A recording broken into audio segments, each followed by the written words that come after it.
In today's video, we're going to be talking about dropshipping profit margins. How do you calculate them? What do you need to take into consideration? And what is the optimum strategy for best profits? Well, all of that will be revealed in this video, so make sure you stick around all the way to the end to find out. What's going on, everyone? Mario here with AutoDS. And if you haven't done so already, please make sure you hit that subscribe button and ring that little bell notification so you don't miss out on any future videos. On this channel, we cover anything and everything dropshipping related, starting from some of the best products to dropship, all the way to some of the best tips and tricks to help you get started in the game. So if that's something that interests you, just make sure you hit that subscribe button. Now, in order to make things a little bit easier for you and have it broken down just a little bit more than this video, in the description below, I am going to have a link to a relevant article that explains everything that I'm talking about as well. So if you want some more information, or if you want to just check this out in written format, then just check out the link in the description below. Now, just so you all know, so you don't get a bit overwhelmed, there are going to be quite a bit of numbers that are going to be thrown out to you right now. But don't let that overwhelm you, because at the end of the day, when broken down, this is all pretty simple information that's pretty easy to understand. My suggestion is, if you get stuck with something, just go back maybe 10, 20, 30 seconds and just rewatch that part again. Rewatching some parts of this video will definitely help you out in understanding profit margins overall and how to calculate them. So the first thing that we need to do is we need to figure out our break-even point. Now, what is a break-even point? Well, a break-even point is pretty much where we break even with our profits. So if we spend $50 on a product right now,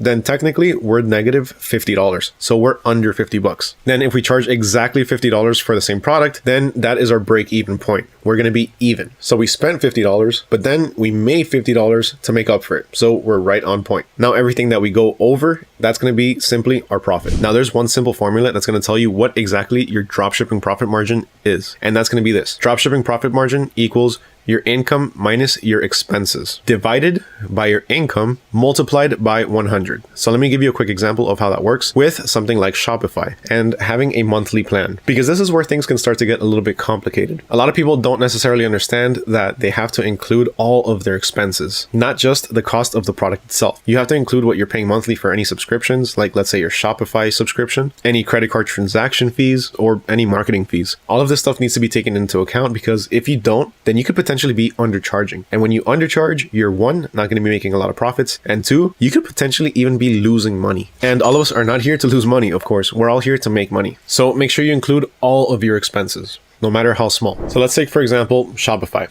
Let's say we have our own website running on Shopify selling our products. Now, for this monthly, we are going to be paying about $39. Of course, there are different plans, and if you decide to go for the yearly plan, the price per month does go down. But for this example, we're just going to go ahead and use the basic monthly plan, which a lot of the times it's what most people have. So we're going to go with $39. Now, because of the fact that we are running a Shopify store, we also have to think about our marketing. Now, remember that when you have your own website, people aren't going to know that your store is there, and it's up to you to bring in traffic and get the name of your store out there. So because of that, you are going to have to take marketing into consideration. Now, when it comes to marketing, there are a few different options which can vary wildly. So you can start off with pay-per-click ads or Facebook ads, which typically would cost around $5 to $50 every day. That really depends on what you're going for, what your marketing budget is. A lot of things are going to factor into this, but just as a general takeaway, between $5 to $50 a day. Aside from that, you can also try something like influencer marketing, where you're going to reach out to an influencer on either TikTok, Instagram, or YouTube, and offer them a product in exchange for a review or a quick shout out or promotion. Now, in this case, of course, the cost is going to be a lot less, because ultimately what you have to end up doing is just paying for the product itself. And depending on the influencer, you might have to pay the influencer a couple bucks as well. But again, these things are going to vary. Now, with Shopify, you are going to have transaction fees in the form of credit card fees. Now, these credit card fees are going to be about 2.9% plus 30 cents. And that's also going to depend on the plan that you have. So let's say your customer buys a $50 product, then you're going to be charged by the credit card company $1.45 plus 30 cents. And one of the last fees that you need to take into consideration when you're selling on Shopify is going to be shipping fees. Now, the good thing about shipping is a lot of our suppliers are already going to be including shipping in their prices. And if they're not,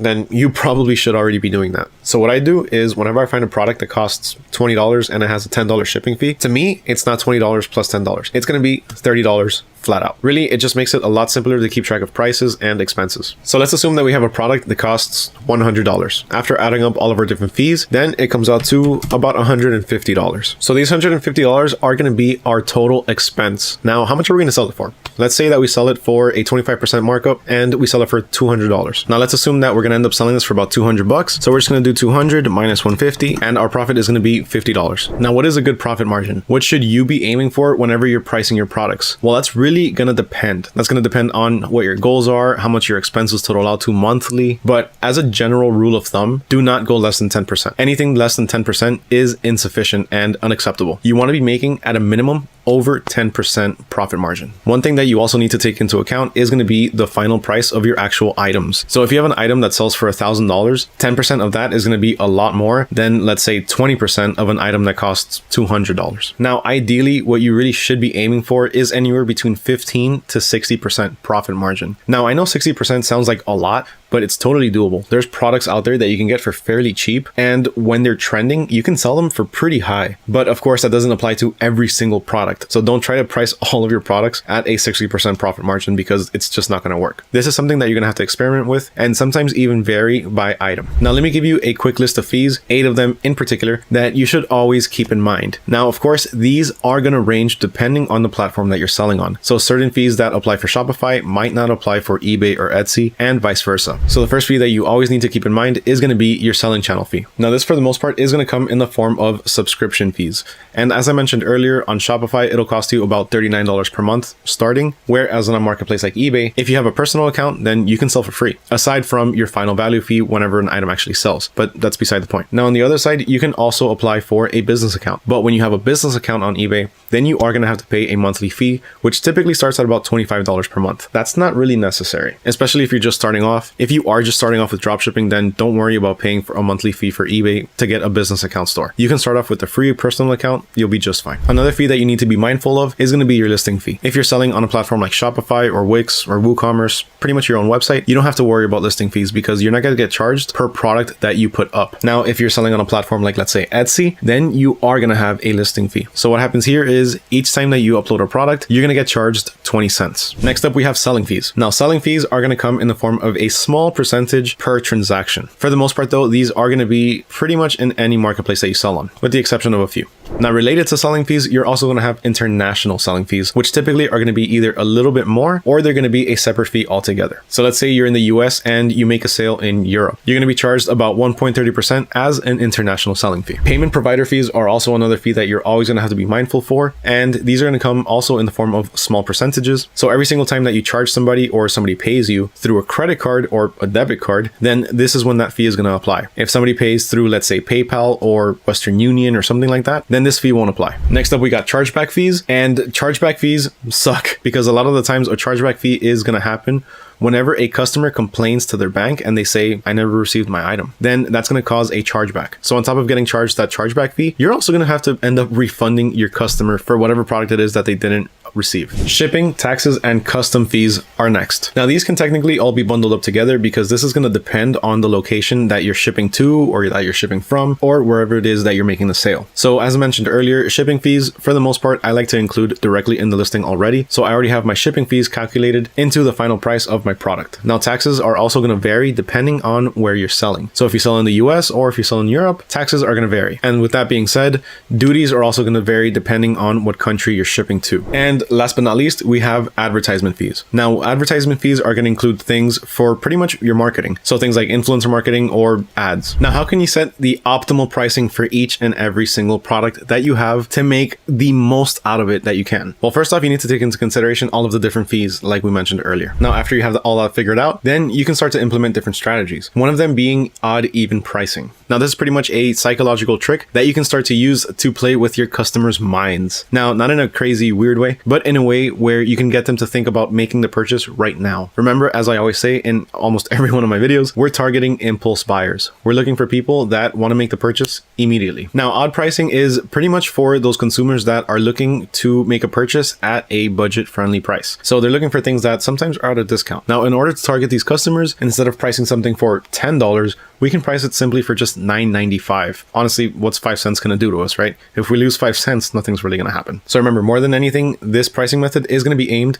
towards budget conscious consumers. Now, if you decide to price something at an even price, let's say $4, $40, $400, $444. Typically, this is used to show the completeness of a product. Typically, this pricing method is going to be used by luxury dropshippers. So people that sell more high-end products. I mean, seriously, when was the last time you saw a Gucci shirt on sale? Pretty much never. I mean, think about it. You're going to step into a high-end store, let's say, again, Gucci or any jewelry store. For the most part, you're not going to be finding products that are going to be priced at $995 or $999 with 95 cents. It's going to be $1,000. Another strategy that you can use is take the price that you're actually going to sell it at. So let's say you decide to sell your product at $160 and mark it up to about $240, but say that it's on sale. So always be running a sale on this particular product and make sure that you can clearly see that the original price is the marked up $240 price. And right now you have it on sale. And another option that you have is simply going to be using automation. Now, if you're currently signed up to AutoDS, then this will be a breeze for you. And if you're not,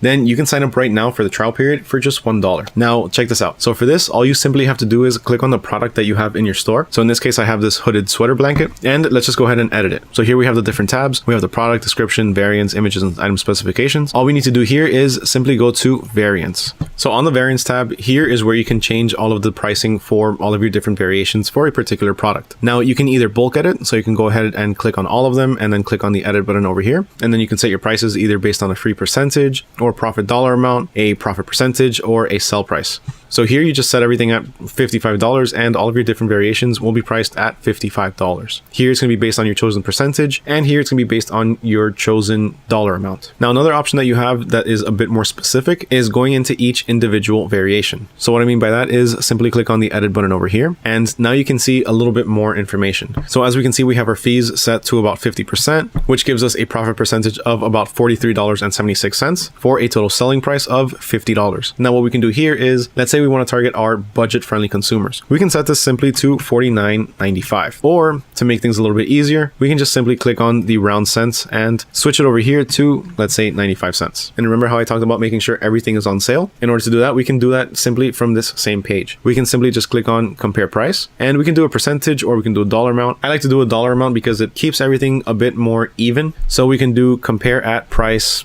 65. And that's how you can calculate your dropshipping profit margin, along with setting adequate and optimal prices. Now, I know some of this stuff could have been a little bit confusing, but my suggestion to you again is just go back to the beginning, rewatch the whole thing, or if you don't have time to rewatch the entire thing, then just watch the bits and pieces that you need a bit more information on. Watching it a couple of different times will help you understand things a little bit better. Huge thank you to everyone for watching, especially if you made it this far, especially if you made it all the way to the end. As always, it truly means a lot that you watch the entire video. And if you want more information on your profit margins, then just check out the description down below. There's going to be a link to a relevant article there. Huge thank you once again to everyone for watching. My name is Mario with AutoDS, and I'll catch you all next time.